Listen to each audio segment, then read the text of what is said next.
एक कुम्हार की लड़की का रिश्ता राजा के लड़के के साथ पक्का हो गया। उस लड़के के साथ जिसकी विवाह के दिन ही मृत्यु होनी तय थी। दोनों तरफ से विवाह की तैयारियां जोरों शोरों से होने लगी। दिन बीते और आखिर वह दिन आ ही गया जब राजा के लड़के का विवाह कुम्हार की बेटी के साथ होना था। विवाह से ठीक पहले राजा ने नम आंखों से अपने बेटे की होने वाली पत्नी यानी कुम्हार की बेटी को अपने बेटे के संबंध में शुरू से लेकर आखिर तक सारी बातें बता दी कि कैसे उसने 12 साल तक एक संत महात्मा जी की सेवा करके अपने बेटे वीरध्वज को पाया था और आज सिद्ध महात्मा जी के कहे अनुसार उसके बेटे की जिंदगी का आखिरी दिन है। सारी दास्तान बता राजा बोला, सुनो बेटी, अब मेरे पुत्र की जिंदगी तुम्हारे हाथ में है। कैसे भी करके अगर आज आधी रात तक तुम इसकी मृत्यु को टाल दोगी तो फिर नया दिन शुरू हो जाएगा और वीरध्वज के ऊपर आई यह मृत्यु रूपी भारी विपदा टल जाएगी। राजा की पूरी बात सुन कुम्हार की बेटी, जिसका नाम शौर्यवती था, को एक बार तो धक्का लगा, पर फिर एक अदम्य साहस के साथ वो राजा से बोली, आप चिंता मत कीजिए महाराज, मेरे जीते जी मैं आपके बेटे को कुछ नहीं होने दूंगी। शौर्यवती की बात सुन और उसका आत्मविश्वास देख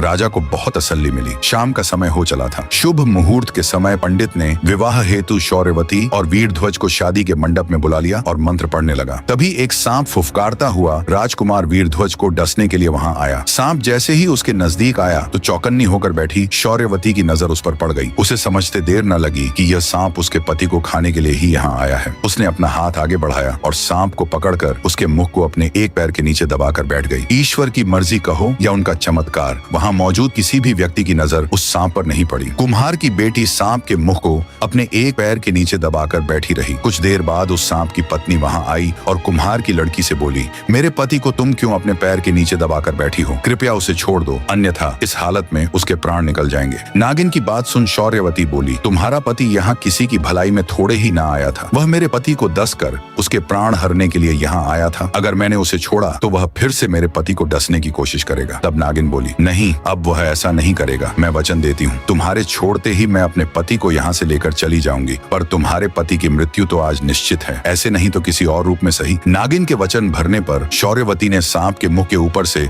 अपना पैर हटाकर उसे आजाद कर दिया। नागिन अपने वचन अनुसार बिना किसी को कोई हानि पहुंचाए अपने नाग के साथ चुपचाप वहां से चली गई। कुम्हार की लड़की नागिन की चेतावनी से और अधिक सजग होकर बैठ गई। कुछ देर में शौर्यवती और वीरध्वज का विवाह ठीक से संपन्न हो गया। रात का पहला पहर शुरू हो चुका था। कुम्हार की लड़की ने अपने पति को राजमहल के आंगन में बीचों बीच पलंग डालकर सुला दिया। दोस्तों, इससे आगे का पार्ट देखने के लिए हमारे चैनल को जरूर सब्सक्राइब कर लें।